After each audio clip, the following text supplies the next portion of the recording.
Beat Making Basics. What's going on YouTube? Beat Making Basics back again with another dope video. If you're new to the channel, go ahead and subscribe because we're coming back to back with bangers.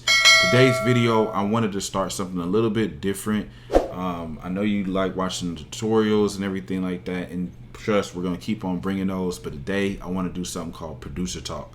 So I haven't really been doing these, but this is where we're going to give you some advice as far as being a producer, okay? And today's topic is going to be how to work with independent artists, okay? Not necessarily how to get the business and all that type of stuff, but once you meet an artist, once you make a connection, and it's time now to like send them beats, or it's time now to like get in a studio, here's some things that you want to take into consideration. It's specifically, it doesn't really matter whether they're independent or a major actually with this. But yeah, so all over the world, there are artists all over the world, in every city, every state. Okay, it doesn't matter if you're in somewhere overseas or in America. You're gonna run into somebody who wants to be a recording artist. Now, specifically with rap, but this applies to all genres. Okay, all genres, but specifically with rap and these trap artists, you want to make sure that when you're meeting up with these guys, you meet them somewhere neutral, meaning do not bring them to your house.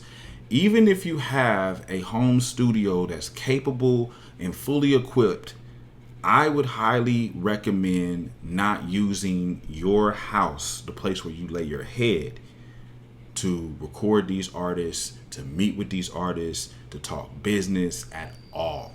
Okay, unless you're on a video call and they have no clue where you stay. That's always going to be the best rule of thumb. Okay, when I was young, kind of in my late teens, I was working with some different artists. I'm not going to name the names. This is out of respect and out of to keep the peace and all that type of stuff. But I was working with several different local artists in my area. I'm originally from Oklahoma, and I made the mistake of thinking that say this, what can go wrong? Hey, come on over. I have a place. Come on over. I have a studio. All that. So I built this relationship with this rapper. And the thing about it, y'all, you want to kind of keep in mind that the genres that you're working in. You know what I'm saying? If you're working with rappers or trappers, you want to listen to their music and pay attention to what they're saying in their bars.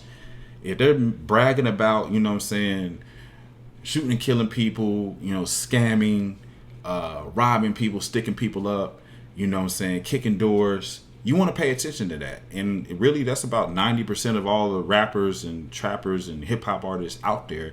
Most people are talking about that. So you always want to keep that type of thing in mind, that, hey, I know that this person seems cool. Hey, I know this person makes some good music, but don't bring them to your house. You know what I'm saying? Long story short, I'm bringing this artist to my house. I end up going out of town, and I let the artist know, because they try to play it like, hey, I'm trying to help connect you with some people that I know. And I get back from out of town, all of my studio equipment was gone.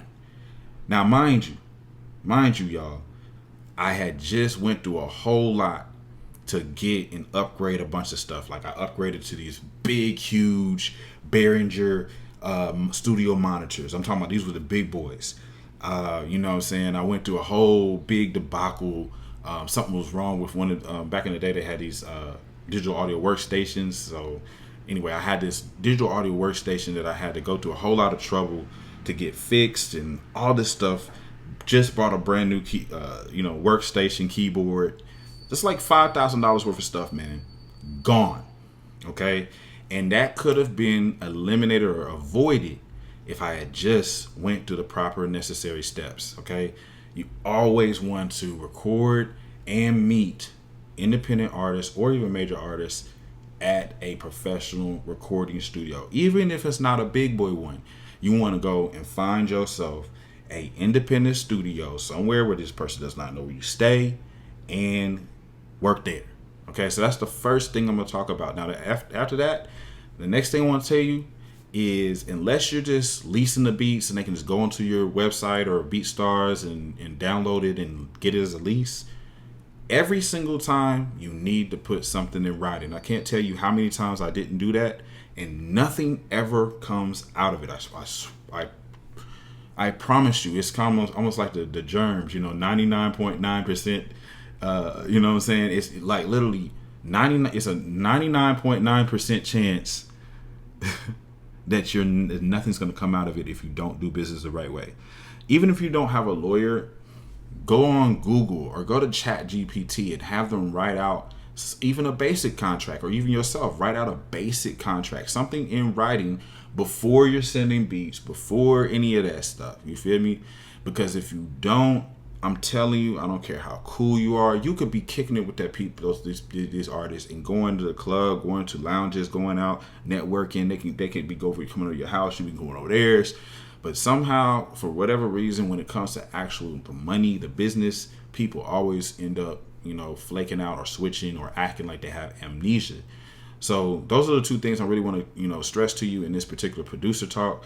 Make sure that you're always meeting your artists or whoever you want to work with, whether it be artists or producers or engineers or whoever, at a professional place. You know what I'm saying? If you don't have a studio you can meet them at yet, okay, cool. Let's meet at this Starbucks to talk it all out. And then if anything, you can try to, maybe record them at their place. And I would really recommend not doing that too, because they could, anything could happen. You can get stuck up. You can, anything can happen. And then reiterating, make sure that if you're working like one-on-one with somebody, before you even start working on the project, before you even start sending beats, make them sign a contract. And a lot of people be like, oh man, I don't know, da da da da. And sometimes, to be honest with you, sometimes making the artist sign contracts will make you lose out on business. But what did you really lose out on? Because most of the time, if they don't want to sign a contract or want to talk about business, the more than likely they're not going to even want to pay you. Now, the contract is not going to be a foolproof thing. Sometimes you'll sign a contract with somebody that you know very well or anything, and they still will not honor it or take forever to honor it. But it's better than not having anything in place, because at least say if something great happens with it, you at least have that piece of paper to say, hey, you owe me XYZ, you owe me these royalties, you know what I'm saying? You want to put all that stuff in writing before you do anything. So those are the two things I wanted to talk about in today's producer talk. Let me know in the comment section below if you want me to have more talks like this. I have so many experiences, y'all wouldn't even believe.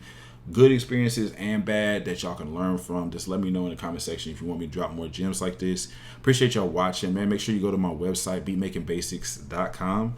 I created the site specifically for producers who are having trouble learning how to make beats, okay? Because everybody has started somewhere.